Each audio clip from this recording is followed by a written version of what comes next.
இலக்கிய மாலை நேயர்களுக்கு அன்பு வணக்கம். நான் உங்கள் கௌசி. இன்றைய கதையாடலில் என்னுடன் கவிஞரும் ஓவியரும் பேச்சாளருமாகிய ரக்ஷனா ஷெரீஃபுடீன் அவர்களும் கவிஞரும் எழுத்தாளரும் மொழிபெயர்ப்பாருமாகிய கலாநிதி ஜீவகுமாரன் அவர்களும் இணைந்திருக்கிறார்கள். இன்று நாம் ஓட்டைக்குடிசை என்ற வித்யாசாகருடைய ஒரு நூலிலிருந்து தாத்தாவின் மூக்கு கண்ணாடி ரொம்ப புதுசு என்ற கதையைத்தான் ரசிக்க போகிறோம், ஆய்வு செய்ய போகிறோம்.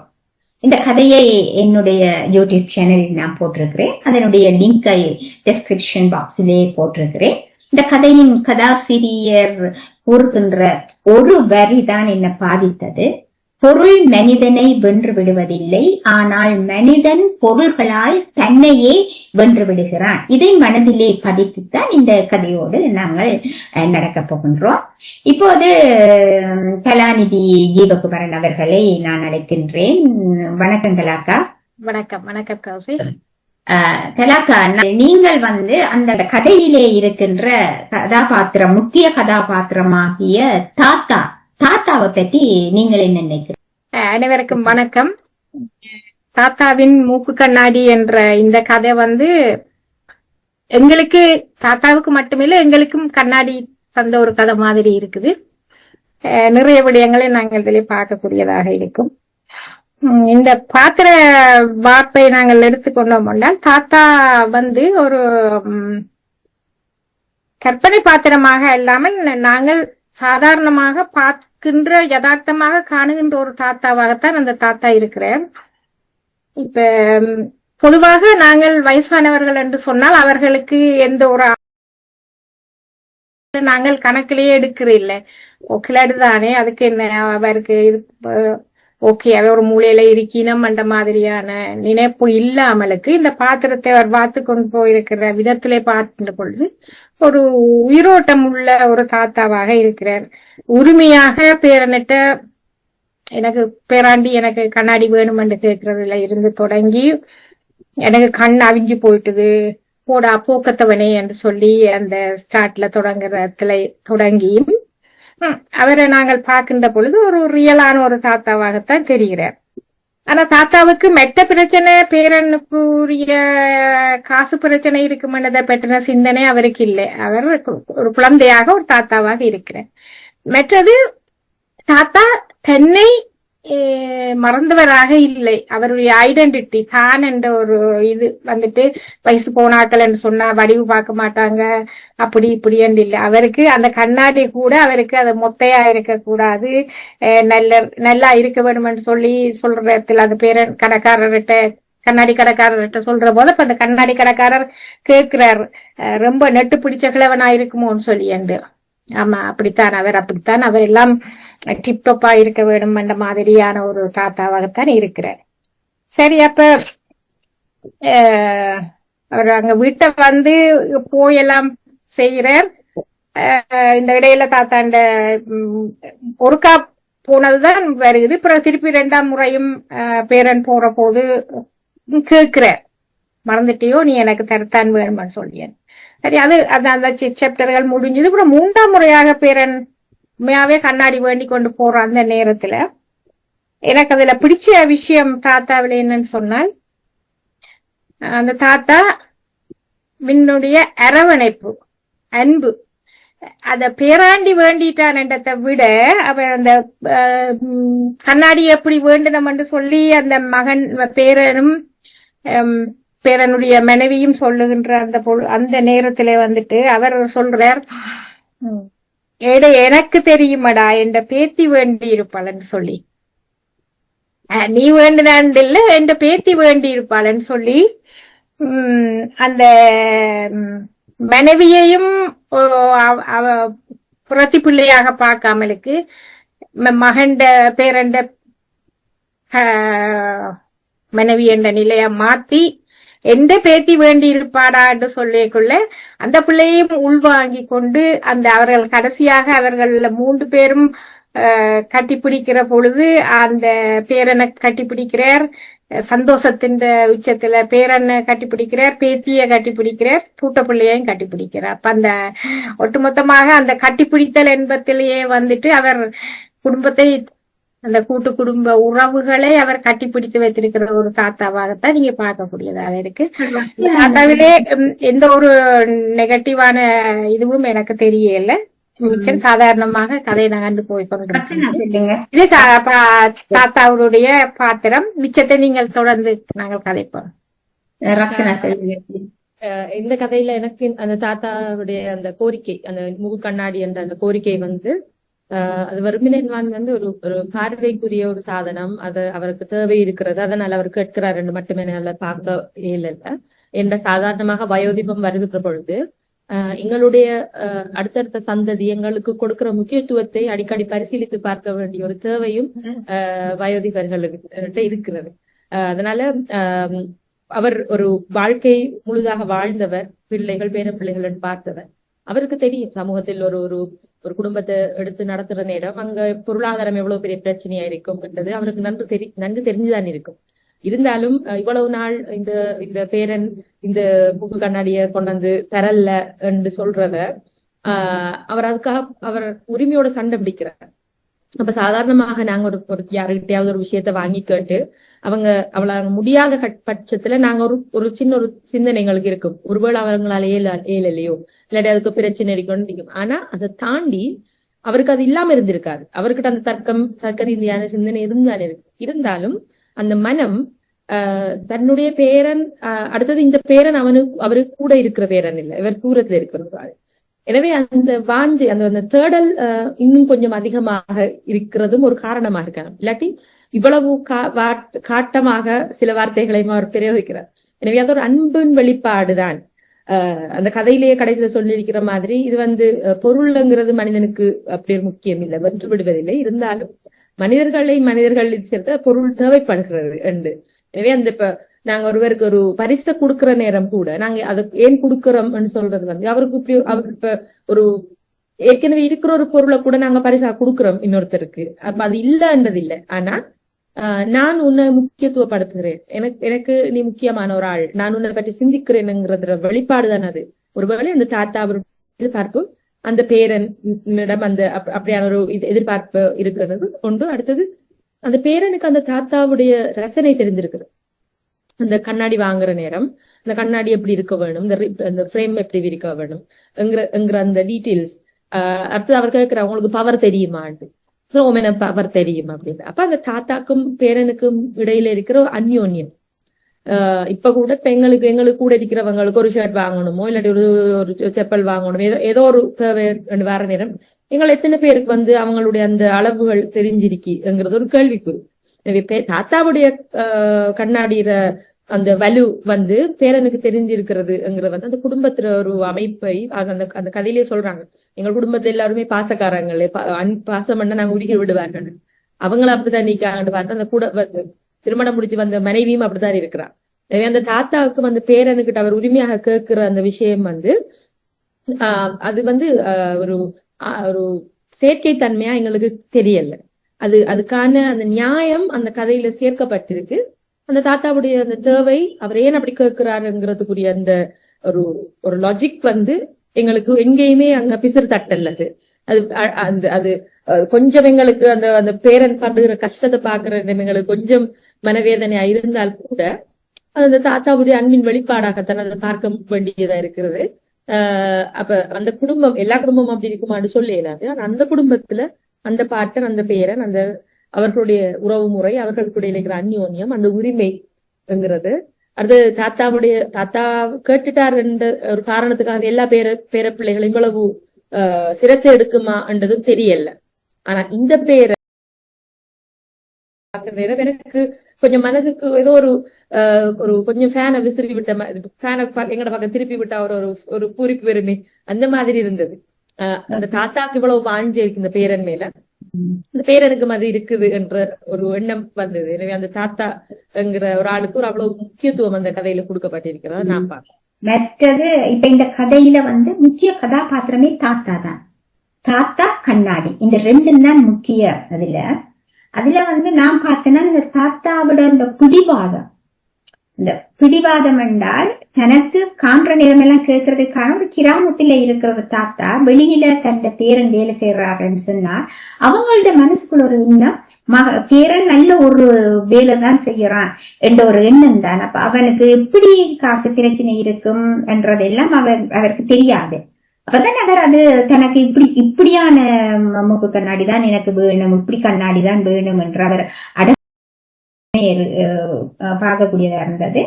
மற்றது எல்லாம் ஒரு நேர்மறையான எண்ணம், ஒரு விதமான எதிர்மறையான ஒரு போக்கு அந்த கதையில இருக்கல. இப்ப ஆரம்பத்துல இந்த தாத்தாட பண்பு இப்ப நீங்க 2 பேரும் சொன்னது போல இதுதான் அவரோட பண்பு. அப்ப அவரோட அன்பு எப்படி பேரன்ல இருந்தது என்றது பேரன்ல மட்டுமில்ல, பேரனுக்கு மட்டுமில்ல, பேரன் மனைவிக்கு இருந்தது பிள்ளை. அந்த அவரோட மகன் அந்த அறிவென்ற அந்த சின்ன பிள்ளைக்கு கூட தாத்தாவை கண்ட உடனே அவருக்கு ஓடி போறாரு. அவ்வளவு சந்தோஷம் அவருக்கு தாத்தாவை கண்ட உடனே. அப்ப அந்த அப்படியான ஒரு இதையும் அதுல எடுத்து காட்டி இருக்குது. குடும்ப உறவுகள் எப்படி என்றதுக்கு அந்த தாத்தாட பேத்தி என்றவர் சொல்றார். அது உண்மையான பேத்தி இல்ல, திருமணம் செய்ததால அந்த குடும்பத்துக்குள்ள வந்த ஒரு பெண். அப்படியாக இருந்தாலும் தந்த உறவாக அவளை அவர் ஏற்றிக்கொள்றதாகத்தான் அவர் அந்த கதையில எழுதியிருக்கிறார். இந்த கதையில நான் பார்ப்போம் இப்ப என்னென்றால் மற்ற கதாபாத்திரங்கள், இப்ப எல்லா கதாபாத்திரத்தையும் நாங்க எடுத்து பாக்குறோம். ஒரு அண்ணன் இதுல வெளியில வராத ஒரு கதாபாத்திரம், ஆனா அவர் பேசப்படுறார். அவர்கிட்ட பொறுப்பு அந்த தாத்தாவை அவர் வச்சிருக்கிறார். அவர் தான் வச்சு பாக்குறார், எல்லாம் செய்யறார். வருத்தத்துக்கு அதே தகப்பன் இருக்கிற தகப்பனுக்கு நோக்கி மருந்து வாங்கி கொடுக்க வேணும். அப்ப அந்த செலவுகள் இதெல்லாம் இருக்கக்குள்ள இப்ப தாத்தாட எல்லாத்தையும் இவர் பார்க்க முடியுமா என்றதான் கேள்விக்கிறார். நான் பார்க்க வேணும் அத என்ற ஒரு விருப்பம் இருக்குது என்றாலும் அந்த சில வார்த்தைகளை அவர் சொல்ற சலிக்கிற சில இடத்துல அந்த கிளம் இப்படி யோசிக்குமே, இது சரியில்லை, இந்த கண்ணாடியோட ஃப்ரேம் இப்படி இருக்காதுன்னு யோசிக்குமே என்ற அந்த அளவு ஆழமாக அவர் யோசிக்கிறேன். வாங்கி கொடுக்கிற அந்த கண்ணாடி சரியான பூரணமாக அவருக்கு திருப்தியா இருக்க வேணும் என்றதில் ஒரு நம்பிக்கை உள்ள அந்த ஒரு விருப்பம் உள்ள ஒரு பேரனாத்தான் அந்த பேரன் இருக்கிறேன். அப்ப மெத்தது நான் பொதுவாக இதை நாங்க தாத்தாவை பற்றி பார்த்துட்டோம். பொதுவாக இந்த கதையில இருக்கிற கதையோட்டத்தை நான் பார்க்கிற நேரத்துல என்னன்னு சொன்னா, இந்த புத்தகத்திலேயே ஆரம்பத்தில் எழுத்தாளர் சொன்ன விஷயம் நாங்க இந்த இடத்துல சொல்ல வேணும். தன்னோட முன்னுரையில சொல்லி இருக்கிறேன், ஒரு எழுத்தாளன் தன்னுடைய வலிய எப்படி சுமக்கிறான் என்றால் இவ்வளோ சமூகத்துக்கு இவ்வாறான நல்ல செய்திகளை சொல்லிவிட்டு போனது. தாத்தாவின் மூக்கு கண்ணாடி என்ற செய்தி என்ன எங்களுக்கு சொல்லுது என்று சொன்னா, ஒரு குடும்பம், ஒரு கட்டமைக்கப்பட்ட ஒரு குடும்பம் எப்படி இருக்க வேண்டும் என்ற செய்தியை சொல்லுது. அதுல இருக்கிற எல்லா கதாபாத்திரங்களும் ஒரு விருப்பம், எல்லாருடையும் ஒரு பற்றுள்ள கதாபாத்திரமாகத்தான் இருக்க வேணும். என்ன அப்படியான நல்ல செய்திகளை சொல்றதுக்காகத்தான் எழுத்தாளர் நூலை வெளியிடுறார். இவர் நிறைய நூல்கள் வெளியீடு செய்திருக்கிறார். ஆனால் அந்த நூல்கள்ல அப்படியே தான் வீட்டுக்குள்ள அலங்கரிக்கிற நூல்களாக அது இருக்கிறதாகவும், வாசகர்கள் தொகை குறைஞ்சு கொண்டு வர்றதாகவும் அந்த நூல்ல அவர் சொல்லி இருக்கிற. அதுல அந்த நூல்ல உள்ள கதை தான் இது. அந்த எழுத்த அந்த வேலி அதுல எடுத்து சொல்லப்பட்டிருக்கு அந்த புத்தகத்துல. அப்ப இந்த கதையை நாங்க எடுத்து பாக்குற நேரம் அதை நான் உங்களுக்கு சொல்ல வேணும் நினைச்சேன். நான் என்னென்றால் வெளியில தெரிய வேணும், ஒரு எழுத்தாளனுடைய வேலி தெரிய வேணும். மற்றது இந்த நூல்ல நாங்கள் அடுத்து என்ன பாக்குறோம் என்று சொன்னால், இதுல கதை எப்படி கொண்டு போற அந்த கதைய ஒரு எந்தவித சிக்கலும் இல்லாமல், எந்தவித அந்த ஒரு நடுத்தரமான ஒரு குடும்பத்தில ஏற்படுற பிரச்சனைகள் ஏற்படுது என்றதெல்லாம் எடுத்து சொல்றாரு. அப்ப என்ன அதை பற்றி என்ன சொல்றீங்க கலாக்கா? நீங்க இப்ப நடுத்தர குடும்பத்துக்குள்ள என்னென்ன மிக காட்டப்பட்டிருக்கிற காட்சிகளோ படிமங்களோ மிகவும் இயல்பாக எல்லா இடங்களையும் நடக்கிற மாதிரியான ஒரு விடயங்களாக பார்க்கப்படுகிறது. அந்த மனைவியை பற்றி அந்த காசு இல்ல, கண்ணாடி வேணும், அவற்றை அந்த ஒரு புலம்பல் ஒன்று இருந்து கொண்டிருக்கிறது. அப்ப வாங்கலாமா அந்த மாதிரி ஒரு மனைவியோட கதைக்கிற பொழுது, வேண்டும் என்று கதைக்கிற பொழுது அவ ஒரு மறுமொழியும் சொல்ல இல்ல. அந்த ஒரு டெஸ்ட் எப்படி ஒரு இடைவெளி தொட்டு போட்டுட்டு ஒரு பிரேக்கெட் இது போட்டுட்டு வச்சிருக்கிறேன். அந்த இடத்துல அது அவன் மௌனம் இல்லாட்டி அவ ஒரு பார்வை பார்த்திருக்கிறா, இல்லாட்டி ஏதோ சம்திங் உத்து பார்த்தால் அப்படி பார்த்தால் புழைச்சு பார்த்தால் அப்படின்னு ஒண்ணுமே அவர் கூறாமலுக்கு அந்த அந்த அந்த அதுக்குள்ள நிறைய உணர்வுகளை பொதிந்திருக்கிற மாதிரி தான் எனக்கு பட்டது. அப்ப அவ ஒன்னும் சொல்ல இல்ல, வாங்கலாமா அடுத்த வரியில வாங்கலாமா, ஏன் அப்படி பாக்குறேன், சும்மாதான் விசாரித்தேன், அந்த வளமையான சும்மா சாட்டி கொண்டு போற மாதிரி, நான் சும்மாதான் இல்ல. அப்ப அவ சொல்றேன், ஓ வாங்குவீங்க என்று சொன்னால் என்ன, வீட்டுல குடும்பத்துல கஷ்டம். அது அந்த சிம்பிளா அந்த 2-3 வசனத்துக்குள்ள ஒரு புருஷன் பஞ்சாதிக்கு இடையில இருக்கிற அந்த உறவு, அந்த ஒரு அந்த எக்கனாமிக் பிரச்சனையை அவ எப்படி எதிர்கொள்ளினம், வாங்குவீங்கன்னு சொல்லிட்டு. ஆனா அதே சொன்ன அந்த கதாபாத்திரம் அந்த மருமகளுக்கு கூட சொல்றா வந்துட்டு, நான் எந்த கல்யாண நாளுக்கு இருக்கிற கல்யாண நாளுக்கு புடவை வேண்ட வச்சிருக்கிற காசை நாங்கள் தாத்தாக்கு கண்ணாடி வேண்டதுக்கு பாவிப்போம் என்று சொல்லுகின்ற பொழுது, அந்த கணவன் மனைவிக்கு இடையில இருக்கிற அந்த அந்யோன்யம், அந்த அந்த இதுல இந்த கதையில எந்த ஒரு முரணும், கௌசி சொன்ன மாதிரி முரணுகள் எதையுமே சந்திக்காமலுக்கு வெகு ஸ்மூத்தாக அந்த விடயங்களை கொண்டு போயிருக்கிறார். அதுவும் அதே மாதிரி அந்த பொருளாதார பிரச்சனை, கடன், வீட்டவாரர் எந்த நேரம் அந்த என்னன்னு சொல்றது, இப்ப இன்சூரன்ஸ் பிரச்சனையோ ஒரு வருத்தம் வந்துட்டு சொன்னால், ஒரு வளர்முக நாடுகள்ல ஒரு இடத்துக்கு வருத்தம் வந்தால் அது என்னன்னு சொன்னால் அது பொருளாதாரத்தை ஏதோ ஒரு விதத்துல இது பண்ணும். ஒருத்தர் வருத்தம் இல்லாமலுக்கு இருக்கிறாருன்றதே ஒரு பெரிய பொறுமதி. என்னன்னு சொன்னால், ஒரு வருத்தமா நான் ஒரு பஜன்ல ஒரு பிரசங்கம் ஒன்று ஒரு ஆள் பண்ணினவர் நான் நினைக்கிறேன், நான் மறந்து போனேன், இந்தியாவில. அவர் சொல்றார், விட்டல் தாஸ் என்ற ஒரு உபன்யாசம் பண்றவர், பஜனும் பண்றவர். அவர் சொல்றார்,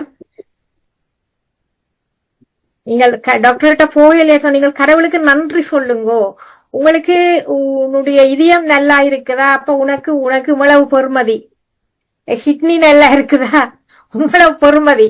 அப்ப நீ இப்படியெல்லாம் சோத்து பார்த்தா எவ்வளவு பொறுமதி நமக்குள்ள இருக்குது. நமக்கு ஒரு வருத்தம் வந்துட்டால் அதுக்கு அப்ப அந்த நடுத்தர வர்க்கங்களுடைய பொருளாதார பிரச்சனை, இந்த 3ஆம் வளர்முக நாடுகள்ல இருக்கிற ஏழை மக்களுடைய பிரச்சனை, ஒரு வருத்தம் ஒன்று வந்துட்டால் அந்த பொருளாதாரம் எவ்வளவு தூரம் ஒரு குடும்பத்தை ஆட்டி படைக்கும்ன்றத மிக அழகாக அந்த குழந்தைக்கு வருத்தம் வந்த அந்த விடயத்திலே வடிவாக காட்டி இருக்கிறார். அத சில விடயங்களை அந்த பொருளாதார பிரச்சனை எல்லாம் அதைகளை எடுத்தெடுத்து சொல்லிக் கொண்டு போற மாதிரி இருந்திருக்கிறது. ஆனால் அந்த பொருளாதார பிரச்சனை என்னத்தையும் தாண்டி அந்த நண்பன் அவருக்கு உதவி செய்ய போகின்ற பொழுது கொஞ்சம் காசை கொடுக்கிறார். கொடுத்தோன்னா வேண்டார், அவர்கிட்ட முகம் வந்துட்டு ஒரு ஏமாற்றமா இருக்கேன், காசு பத்தாதுண்டு. அந்த நண்பனுக்கு தெரியுது, இவட்ட முகத்தை பார்த்துட்டு காணாது, ஓகே போறோம், அப்ப இது காணாதா, நான் பேங்க்ல போட்டுத்தான். அந்த அந்த 2 கதாபாத்திரங்களுடைய வேர்ப்புமே வந்துட்டு மிக அழகாக வார்க்கப்பட்டிருக்கு. அந்த நண்பனுக்கு அவருக்கு அது கலாக்கா அந்த எல்லா கதாபாத்திரங்களும் ஒன்றுக்கு சலித்தவர்களாக இல்ல, எல்லா கதாபாத்திரங்களும் அந்த நண்பன் கதாபாத்திரமும், அது நண்பன் இல்லாட்டி அந்த தாத்தாக்கு கண்ணாடி போயிருக்காது. அதே நேரம் அந்த பொருளாதார பிரச்சனை என்றது ஒரு பெரிய பிரச்சனை என்றதை காட்டுறது என்னன்னு சொன்னா, இவங்க எல்லாம் பாசத்துல வேண்டிட்டாங்க. இந்த மனைவி சொல்றா, இவ்வளவு கஷ்டப்பட்டு வேண்டிட்டு போறோம், தாத்தாவுக்கு கொடுக்க இயலாமல் போனால் என்ன செய்கிறது. அது கூட ஒரு அதை நாங்கள் நெகட்டிவாவே எடுக்கலாம். அது ரியல் பிரச்சனை. மழை கஷ்டப்பட்டு வேண்டிட்டோம், மழை பண்ணிட்டோம், குடுக்க இயலாமல் போன என்ன நடக்குமென்ற அந்த கேள்வியை கேட்க சொல்ல அடிப்பாவி இப்படி எல்லாம் யோசிக்கிறானு. ஆனா இந்த கதையில எனக்கு ஒரு சின்ன விஷயம் அவர் கொஞ்சம் வடிவா செய்திருக்கலாமோ யோசிச்சேன். என்னன்னா, இப்ப நாங்கள் பொதுவாக உணர்வு போராட்டங்களை காட்டுறது சிறுகதையல்ல ஒரு நல்ல விதமாக காட்டலாம். இப்ப நான் இதை வாசிச்சு கொண்டு போற போது எனக்கு ஒரு கதை ஞாபகம் வந்தது. விடியுமா என்று சொல்லி கூப்பாரா என்ற ஒரு கதை உண்டு. ட்ரெயின் ஒருவருக்கு வைஃப் ஒரு இடத்துல இருப்பா, ஹஸ்பண்ட் சென்னையில இருக்கிறார். அவருக்கு வருத்தம், அவர் சாக போறார். ஆனா முதலே வேக்குள்ள நல்ல ரிலேஷன்ஷிப் இல்ல, ஆனால் அவருக்கு கடும் வருத்தம், சீரியஸ் இவா போலாம். அந்த ட்ரெயின்ல ஏறி இறங்கி ஹாஸ்பிட்டலுக்கு போய் சேரும் வரையும் உள்ள அந்த போராட்டத்தை மிக அழகாக கூப்பாரா கொண்டே போயிருப்பார். அப்ப நாங்களும் அந்த அவரோட சேர்ந்து அந்த உணர்வுகள் என்ன செய்யறது, அவர் செத்து போனால் என்ன செய்யறது, அடுத்தது என்ன பிரச்சனை, எப்படி செய்யறது, திருப்பி எப்படி பொடிய கொண்டு வாருது, அப்படி இப்படின்னு சொல்லி ஒரு இல்லைன்னு அந்த உளைச்சல்கள் எல்லாத்தையும் மிக அழகாக கூப்பாரா காட்டியிருப்பார். இதுல அந்த தொட்டு கொண்டு போறார். அந்த தாத்தாவுக்கு என்ன நடந்துட்டாலே அந்த உணர்வு போராட்டம் கடைசியில வந்து கொண்டு இருக்குது. தெரியுது எங்களுக்கு, அதை டக்கண்டு முடிச்ச மாதிரி கிடந்தது. எனக்கு கொஞ்சம் அத கூடுதலா காட்டியிருந்தா நாங்கள் வேற விதமாக தாத்தா போய்த்தான் சேர்ந்துடுவார் அண்டுட்டு புறம் அந்த ட்விஸ்ட், தாத்தா சாயல்ல உயிரோட இருக்கிறார். அந்த ட்விஸ்டுக்கு ஒரு இது அப்படி தூக்கி கொடுத்த மாதிரியாக இருந்திருக்குமோன்னு நான் யோசிச்சேன். ஆனா கதையில வந்துட்டு நாங்க ஒன்றும் செய்யலாது. அதாவது கதை வந்து நான் இதை ஒரு கூகுள் பண்ணி பாக்கக்குள்ள ஒரு சின்ன பொடியன் ஒரு ஆளும் இந்த கதையை பற்றி சொல்றார். தாத்தாவின் மூக்கு கண்ணாடி என்று நீங்க பாத்தீங்களோ தெரியல. ஒரு நினைக்கிறேன் 12-13 வயசு குழந்தை புள்ள சொல்ற இந்த கதைய. சோ அப்ப அந்த அவையல் சொல்லக்கூடிய அளவுக்கு கூட அந்த கதை வந்து இப்படி கட்டுமான ஒரு சிறுகதைக்குரிய அந்த போய் தேடி நாங்கள் சிறுகதைக்குரிய இது மட்டத்துல ஆண்டு இல்லாமலுக்கு எல்லாரும் புரிஞ்சு கொள்ளக்கூடிய மாதிரியான ஒரு கதையாகத்தான் அது இருந்திருக்கு. அந்த போராட்டத்தை தான் நான் யோசிச்சேன்னா கொஞ்சம் இழுத்திருந்தால் நல்லா இருந்திருக்கும். ஆனால் முக்கியமான விடயங்கள் எல்லாத்தையும் இந்த கதை கொண்டு வந்திருக்கிறது. சாதாரண குடும்பத்தில இருக்கிற எல்லாருடைய பிரச்சனைகளையும் மிக அழகாக கொண்டு வந்திருக்கிறார். அதுக்கு நாங்கள் பாராட்ட வேண்டும். என்னென்று சொன்னால் வயது முதிர்ந்தவர்களை நாங்கள் திரும்பி பார்க்காமலுக்கு இருக்கிற ஒரு காலம், என்ன சொல்றது, உழைக்காமலுக்கு போனாலே தாங்கள் ஒரு பெருமதி இல்லாத ஒரு ஆட்கள் என்று நினைக்க தொடங்குகிறார்கள். பென்ஷனுக்கு போன உடனே, இல்லாட்டி பென்ஷனே இல்லாதவர்கள். அப்ப தாங்கள் ஒரு வெறும் மனிதர்கள் வெட்டு.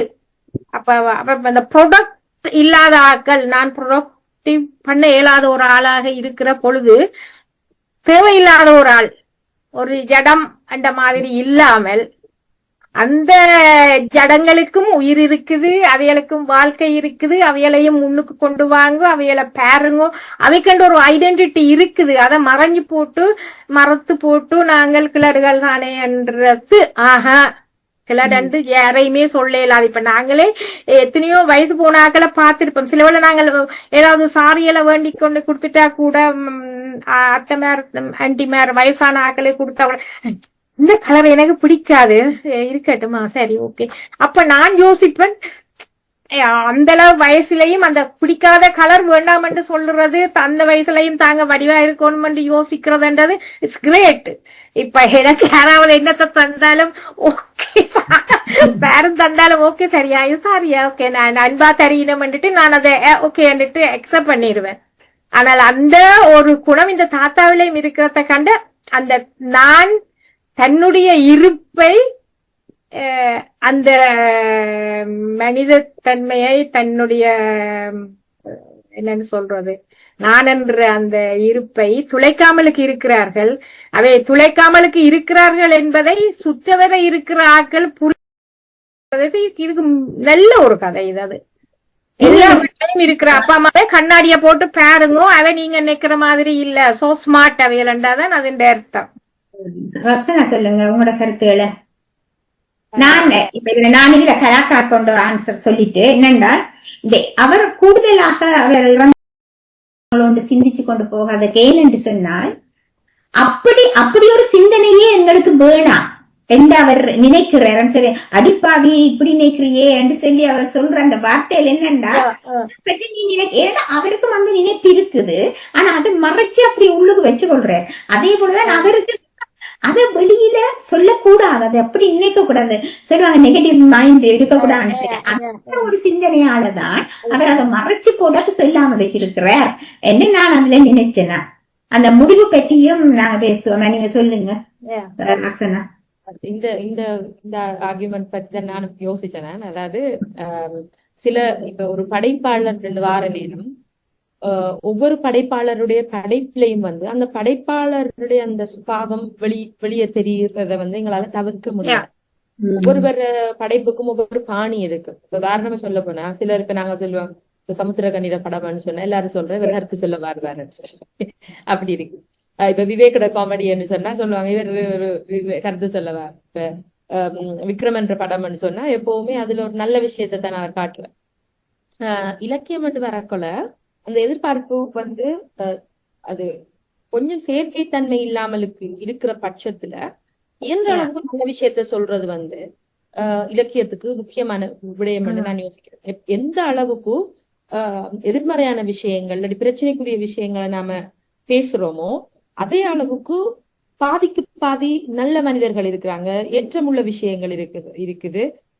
நாங்க எங்கட கற்பனைக்கு அப்பாற்பட்ட அளவுக்கு சிறந்த மனிதர்கள் இந்த உலகத்துல இன்றைக்கும் வாழ்ந்துட்டு தானே இருக்காங்க. நல்ல நடைமுறைகள், நல்ல குடும்பங்கள், நல்ல பழக்க வழக்கங்களோட இருக்கிற மனிதர்கள் நாங்க நினைக்கிற அந்த விகிதாசாரத்தை விட கூடின விகிதாசாரத்திலே இருக்கிறாங்க. இப்ப நாங்க ஒரு படைப்பு ஒரு கலை 2 வார இடத்துல நாங்க பிரச்சனைகளை தானே நாங்க பேசுறோம். அது கட்டாயம் பேசப்பட வேண்டிய ஒரு விஷயம்ங்கிறதால.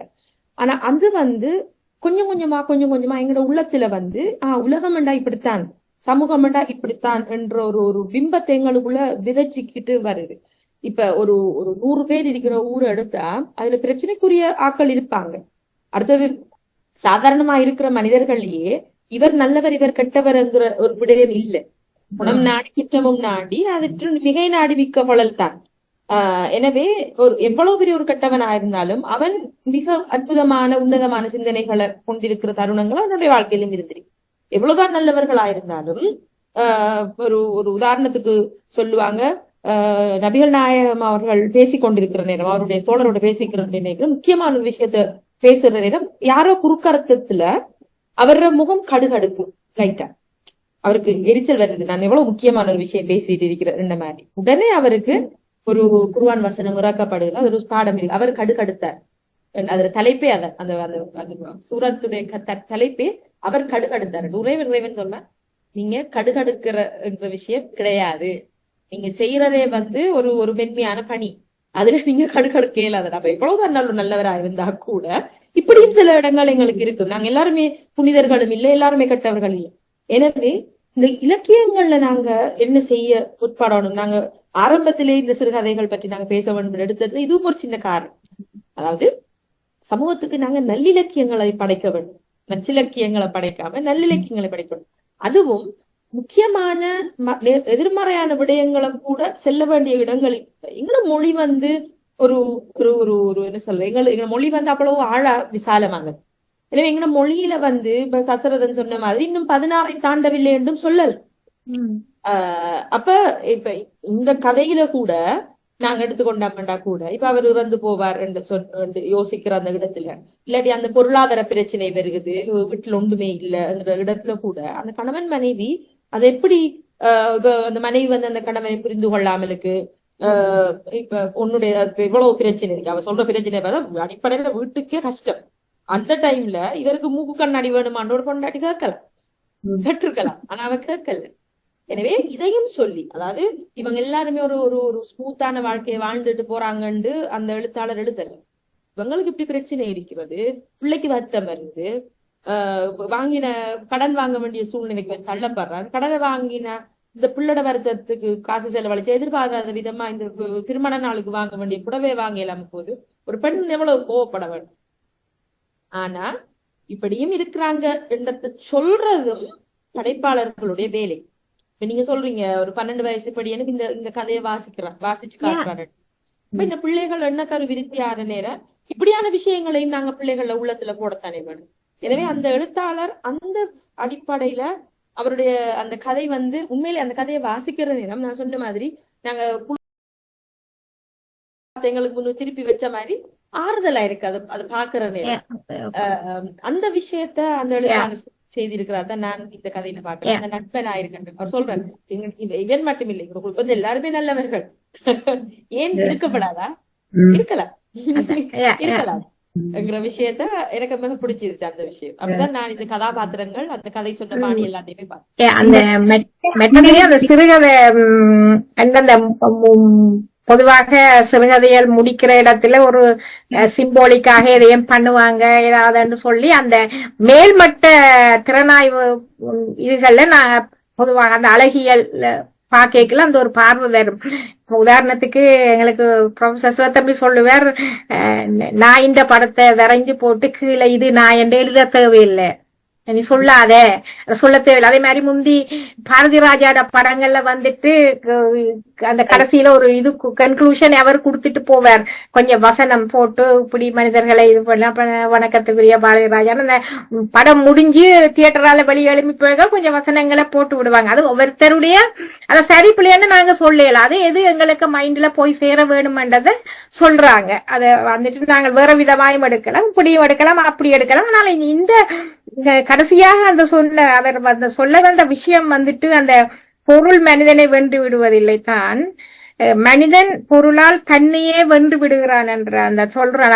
தனக்கு சொல்ல வந்த அந்த விடயத்தை பொருள் பண்டத்தை விட மனிதம் அன்பு அது முக்கியம். அதை எப்படியாவது அந்த அந்த எழுத்தாளருடைய அந்த ஆத்மார்த்தமான ஒரு தவிப்பு இது போய் சேர வேணும், மெட்டவைக்கு போய் சேர வேணும். இதுல நாங்கள் எதுவும் கதைக்க இயலாது, நீங்கள் இப்படி எழுதி இருக்கலாம், எழுதக்கூடாது அந்த எல்லா டிஸ்கஷனையும் தாண்டி அந்த ஒரு ஆத்மார்த்தமான இது போய் சேரும். இது வள்ளுவர் கொடுக்கிற மாதிரி இருந்தாங்க, இதையும் டேக்கவே கொண்டு போங்கன்ற மாதிரி சொல்லி இருக்கிறார். அது இந்த இடத்துல வந்துட்டு அழகாத்தான் இருக்கிறது. அதிலே நாங்கள் எந்த ஒரு இதுவும் நாங்கள் கதைக்கிறதுக்கு இல்ல, கணக்கு எழுதி இருந்தால் அது வேற. நான் வந்து அது இல்லாம இருந்தா நல்லா இருக்கும். அதைத்தான் நான் முதல் யோசிச்சேன். நான் எனக்கு அதை நீங்க சொன்ன மாதிரி அந்த நாய்க்குட்டி கதை தான் ஞாபகம் வந்தது எனக்கு டக்குண்டு. ஏன் அதை எழுத வேணும், அதை விட வேற ஏதாவது விதமாக ஒரு சிம்போலிக்கா காட்டியிருக்கலாம், அதை சிம்போலிக்கா காட்டியிருக்கலாம் தான் நான் யோசிச்சேன். நான் இது வந்து எல்லாருக்கும் அது திருப்பி நான் வரையக்குள்ள அந்த குழந்தைப்படியன் யூடியூப்ல ஒரு சின்னப்படியன் அதை வாசிக்கிறான் என்று சொல்லேக்க ஓகே, இது அந்த மட்டத்துக்குரிய வாசகர்களையும் போய் சேர்ந்திருக்கிறோன்னதை நான் யோசிச்சேன். இது எந்த வாசகர்களை போய் சேருகிறது. இப்ப மேல்மட்ட ரீதியாக திறனாய்வு ரீதியாக சிறுகதைகளை அலசி ஆராயிற ஒரு மட்ட வாசகர்களை தாண்டி சின்னப்படியன் வாசிக்கிறான் என்றேக்கல அவருக்கு இந்த வசனம் தேவைப்பட்டிருக்கிற மாதிரி நான் யோசிச்சேன். என்னன்னு சொன்னால் முதல் பாக்கைகள் எனக்கு அது தேவையில்லாத மாதிரி கிடந்தது. இதேன்னு ஒரு கட்டுரைக்கு கன்க்ளூஷன் கொடுக்கற மாதிரி கொடுத்திருக்கிறாரு. பிறகு நான் அந்த யூடியூப்பை பார்த்த பிறகுதான் யோசிச்சேன், ஓகே இது கன விதமான வாசகர்களை இது போய் சேர்ந்து இருக்குது. சோ அப்ப இத சிறுகதை என்று எடுக்கிறதோ அப்படி எப்படியோ அந்த சிறுகதை என்ற அமைப்புக்குள்ள வருதா இல்லையா எல்லாத்தையும் தாண்டி என்ன மெசேஜ்ல அதை தவிர்த்திருக்கலாம். இல்ல என்னன்னா இப்ப வந்து ஒரு தத்துவம் சிலர் வந்து தங்கள சிறுகதை மூலமாக ஒரு தத்துவத்தை போதிச்சு விட்டுட்டு போக வேணும். இவர் எல்லா கதையிலையும் அது இருக்குது. எல்லா கதையும் நான் பார்த்தேன்னா எல்லாத்திலையும் அந்த ஒரு தத்துவம் அவர் சொல்லிட்டு போறேன். அது ஒவ்வொருத்தர பாணி என்ன அப்படி சொல்றது. அதே குறியீடுகளை விளங்கி கொள்ற தன்மை எல்லாருக்கும் இல்ல என்ன அதுவும் இருக்கு. நாங்க ஒரு கதையில யோசிச்சா ஏன் எங்களுக்கு வேற வேலை இல்லையா எக்ஸ்பீரியன்ஸா நான் பாக்குறேன். ஏன்னடா சில கதைகள்ல வந்து குறியீடுகள் என்ற பேர்ல அதீதமான குறியீடுகள். அது இப்ப நாங்க வாசிக்கிற நேரம் இப்ப நம்ம பாத்துருக்கோம். கலாண்டி சொல்லுவா இது இப்படியோ, நான் சொல்லுவேன் இது இப்படி ஒரு கருத்தோண்டி இருக்கிற மாதிரி இருக்கு. அது இன்னும் ஒரு அது ஒரு புகைமூட்டம் மாதிரி இருக்கிறதும் இருக்குது. அதே மாதிரி இப்படி சில எழுத்தாளர்கள் வந்து என்னோட ஒரு எழுத்தாளரை சொன்னா, நான் கடுமையா முயற்சி செய்யறது எல்லாத்தையும் சொல்லிவிடக் கூடாதுன்னு சொல்லி, ஆனா என்ன கட்டுப்படுத்த அவருக்கு அது வருதுன்னு சொல்லி ஒரு எழுத்தாளரே என்கிட்ட நேரடியா சொல்றான். அப்ப அப்படி இருக்குது. அப்ப இது ரெண்டு டூ எக்ஸ்ட்ரீம்ஸ் தான். எனவே சிறுகதை இது ரெண்டையும் பேலன்ஸ் பண்ணிட்டு வரணும். நாங்க சொல்லணும் இதுக்கும் கூட இருக்கி இதுக்கும் கூட இருக்குங்கிறத நாங்க நேர்மையா சொல்லத்தானே வேணும். அது தனிப்பட்ட இது வந்துட்டு நாங்கள் இத கதையை பற்றி நாங்கள் எடுத்து அலசி ஆராய போகக்குள்ள எந்தெந்த விதமான வாசகர் வட்டம் இருக்கின்றது. அப்போ இதாக நல்ல ஹை குவாலிட்டி என்று பாக்கல வந்துட்டு ஒரு அழகியல் என்று பாக்கையே இப்ப ரக்ஷனா ஒரு படத்துக்கு கீழே ரக்ஷனா ஒரு கவிதை போட வேணுமென்று இல்ல, அதுவே கவிதை தான். அத மாதிரி நாங்கள் ஒரு சிறுகதையோ கவிதையோ எழுதிட்டால் கடைசியில வந்துட்டு ஒரு இது கொடுத்து இதுதான் சொல்ல வேணுமெண்டா இல்லாமல ஒரு சிம்பிளா ஒரு நைஸா சில விஷயங்களை முடிக்காமலுக்கு எனக்கு இதை டக்குன்னு பார்த்தோன்னா பாரதிராஜாண்ட இது வந்தது ஞாபகம். அந்த கதை முடிவுல அந்த வாசகருக்கு கொஞ்சம் டைம் கொடுக்க வேணும் இருந்து யோசிக்கிறதுக்கு. அந்த கைய பிடிச்சு கூட்டிட்டு போற மாதிரி ஆயிரும். நான் யோசிச்சேன். நான் அந்த சிந்திக்க விடாமலுக்கு மற்றவனை சிந்திக்க விடாமலுக்கு இப்படியே அந்த சின்ன பிள்ளைக்கு கதை சொல்ற மாதிரி இருந்தது. அப்ப அது அந்த மாதிரி மட்டும் அந்த வரி மட்டும் அதைத்தான் நான் சொல்றேன். அந்த கடைசி வரி போல இருந்தது எனக்கு. இந்த கதையில வந்து அந்த அண்ணன் டெலிபோன் வருது இப்படி தாத்தா சோமில்ல உடனே வா என்று சொன்னதுல இருந்து போய் சேரும் வரையும் எனக்குள்ள வந்த கேள்வி தாத்தா இல்லாம போயிட்டார் என்ற மாதிரி அந்த சிந்தனை ஏன் எனக்கு வந்தது என்று எனக்கு தெரியாது. என்னையே நான் திட்டிக் கொண்டேன். ஏனென்றால் நான் இப்படி யோசிக்கிறேன். ஆனால் அது திரும்ப அவ தாத்தா தான் நாங்க ஒரு நிலை தெரியுதுன்னு சொன்னே எனக்கு விளங்கிட்டது. தாத்தா தான் எனக்கு விளங்கிட்டது. தாத்தா ஒரு நிலை தெரியுதுன்னோடனே அந்த கதை மாறப்போகுதுன்னு தெரிஞ்சிட்டு அந்த திருப்பம் அந்த கதைக்கு ஒரு பிளஸ் பாயிண்ட். ஒரு கதை இப்படித்தான் இருக்க வேணும். எப்பவும் சோகமான முடிவா இருக்கக்கூடாது. அந்த முடிவு ஒரு மனநோயாளியா வச்சிருக்கிறாங்க தானே. ஒரு திரைப்படம் என்றாலும் அந்த அந்த ஹீரோயினும் சேர்ந்துட்டா அது சாதாரணமான படம். ஒரு பிரிஞ்சு போனாதான் அது கல்ட்டு கிளாஸுக்கு சொல்ற அளவுக்கு எங்களுடைய சிந்தனையா அப்படி திரிச்சு வச்சிருக்கிறாங்க. சேரக்கூடாது, சேரலாம், அதுல பிரச்சனை. ஒரு அப்படியான விடயங்களை வந்து அந்த ஒரு கதையை முடிக்கிற இடத்துல இன்னொரு கதை தொடங்குற மாதிரி நாம வேற விதமான குட்டி குட்டி கதைகளை நாமளே கிரியேட் பண்ண தொடங்கிடுவோம். சில விடயங்கள்ல வந்துட்டு இதுல இவர் வந்துட்டு இதுதான் நீங்கள் போய் நீங்க என்ற மாதிரி சொல்லி இருக்கிறார். முடிக்க வேண்டிய ஒரு விடயம் சொல்லப்பட்டிருக்கிறது. அதைத்தான் நான் யோசிக்கிறேன். முடிவாக இந்த கதையை நாங்க சீர்தூக்கி பாக்குற நேரத்துல அந்த முடிவுல சொல்லப்பட்ட அந்த தத்துவம் அவசியமா என்ற ஒரு கேள்வி அந்த இப்ப எங்கள் மத்தியில் ஏற்படுது. அந்த வாசிக்கிற மற்றவங்களுக்கு அது இன்னமான சிந்தனையை கொண்டு வருகிறது என்று எனக்கு விளங்கல. ஆனால் அது வந்து அதை நாங்கள் தவிர்த்தாலும் வாசகர்கள் அதை சிந்திச்சு அந்த விஷயத்தை புரிஞ்சு கொள்ளக்கூடிய வாசகர் மட்டத்துக்கு அது போய் சேருகின்ற போது அவர்கள் ரசிக்க. ஆனால் அவர் ஒரு சின்ன வயசு பிள்ளை கூட அதை புரிஞ்சு கொள்ள வேணும் என்ற ஒரு சிந்தனையில அந்த கதை எழுதப்பட்டிருந்தா அந்த எழுதின அந்த விடயம் கட்டாயம் தேவை அந்த கதைக்கு என்றதாக இருக்கு. மற்றபடி இந்த கதை வந்து உண்மையில பரிபூர்ணமாக ஒரு சமுதாயத்துக்கு நல்ல கருத்தை சொல்ற ஒரு சிறந்த ஒரு கதையாகத்தான் நாங்கள் மூவரும் பார்க்கிறோம். இது வந்து ஒவ்வொருத்தரும் வாசிக்க வேண்டிய கதை. என்னன்னு சொன்னால் ஒரு குடும்ப உறவுன்றது எப்படி இருக்க வேணும், குடும்பத்தில இருக்கிற ஒவ்வொரு அங்கத்தவர்களும் எப்படி அந்த குடும்பத்துக்கு வாழ வேணும், எப்படி இருக்க வேணும் என்றத ஒரு சிறப்பாக சொன்ன ஒரு கதையாக இருக்கிறதால இந்த கதை மிகவும் சிறப்பான ஒரு கதையாக நாங்கள் நினைக்கிறோம். உலகத்துக்கு வெளிக்கொண்டு வருகிறோம். கதை நீங்க கவுசி சொன்ன மாதிரி இது நல்லா இருக்கைக்குள்ள வந்துட்டு அந்த கடைசி இதை விட்டேக்குள்ள நான் வாசிச்ச பொழுது நான் யோசிச்சேன். அந்த கடைசியில தாத்தா அந்த கண்ணாடிய வச்சு கொஞ்சி கொண்டிருக்கிறார், எல்லாட்டி சம்திங் அந்த கண்ணாடிய தடவி கொண்டிருக்கிறார், கொஞ்சி கொண்டிருக்கிறார், எல்லாட்டி அந்த கண்ணாடிய பொருளை உயர்த்தி பிடிச்சு கொண்டு அதை நெஞ்சோட வச்சு கொண்டு கொஞ்சிற மாதிரியோ அல்லாட்டி அதை ஒரு அப்படி ஏதோ ஒரு சம்திங் ஒரு காட்சி ஒன்று அமைப்பு இருந்திருந்தால் அந்த கண்ணாடிக்கு இன்னும் கூட ஒரு அழகா இருந்திருக்குமென்று நான் யோசிச்சேன். அதுக்காகத்தான் நான் வந்து கண்ணாடிய போட்டுட்டு நிமிந்தவர் நிக்கிற மாதிரி அந்த ஒரு படம் ஒன்று அதுல போட்டேன். நான் பார்க்கல மாதிரி அந்த படத்தை காலத்துல வாசிக்கிற மருமகள்மார் இந்த கதையை ஒரு மருமகள் வாசிச்சா ஏதோ ஒரு சந்தர்ப்பத்துல ஒரு குடும்பத்துக்குள்ள அந்த மருமகள் வாழ்ற நேரம் இந்த கதை மருமகள்ல சிந்தனையில இருக்கும். ஒரு பேரன் இந்த கதையை வாசிக்கிற நேரம் அந்த தாக்கத்தை அந்த பேரனுக்கு அதை ஏற்படுத்தும். ஒரு குடும்பம் என்று வரக்கூட ஒரு நண்பன் அந்த கதையை வாசிக்கிற நேரம் இன்னொரு நண்பனுக்கு நான் என்ன செய்யணுங்கிறத அது ஏற்படுத்தும். இது உளவியல் ரீதியாக வந்து இப்படியான கண்டென்ட் வந்து பிள்ளைகள அடுத்த சந்ததியினர் இப்போ இருக்கிற எங்களுடைய சிந்தனைக்குள்ள போறது வந்து அது அதோட வெளிப்பாடு வந்து இந்த கதையை விட பன்மடங்கு பெருசா இருக்கும். எத்தனையோ குடும்பங்கள், எத்தனையோ பிள்ளைகள், எத்தனையோ பேர பிள்ளைகள் இதை வாசிக்கிறதால எண்ணக்கரு விருத்தியாகிற வயதில் இருக்கிற ஒரு குடிகார தகப்பனை பார்த்து வளர்ற பிள்ளை வந்து குடிக்கு சசஸ்டிபிளா இருக்கும். எனவே இப்படியான இந்த கதைகளை போல கதைகளை வாசிச்சு, அதனாலதானே நீதி நூல்களும் அதுவும் இதுவும் நாங்க நீதி கதைகளும் நாங்க சின்ன வயசுல இருந்தே படிச்சு வரோம். எங்களுடைய சிந்தனை அந்த மாதிரி டிசைன் பண்ணி வரட்டும் மாதிரி. எனவே அந்த கதை வந்து எந்த சமூகம் வாசிக்குதோ அந்த சமூகத்துக்கு அந்த கதை ஒரு மிகப்பெரிய யோசனை உள்ள கதையா இருக்குங்கிறது என்னுடைய தனிப்பட்ட கருத்து. மிக்க நன்றி கலாக்காக்கும் ரக்ஷனாக்கும் மிக்க நன்றி. இந்த கதையை நாங்கள் எடுத்து இந்த இடத்திலே எடுத்து பேசியதற்கு முதற்கண் இந்த ஆசிரியருக்கு நாங்கள் நன்றியை தெரிவித்துக் கொள்வோம். என்று இதை பார்ப்பவர்கள் அந்த புத்தகத்தை எடுத்து அந்த நூலை எடுத்து அந்த கதையை வாசிக்க வேண்டும். இந்த யூடியூப் சேனல்ல இருக்கிற அந்த கதையை நீங்கள் அறிந்து கொள்ள அப்போது நாங்கள் பேசியது இன்னும் உங்களுக்கு கூடுதலான விளக்கமுடையதாகவும் இருக்கும் என்று கூறி எல்லோருக்கும் நன்றி கூறி விடைபெறுகிறேன். நன்றி, வணக்கம்.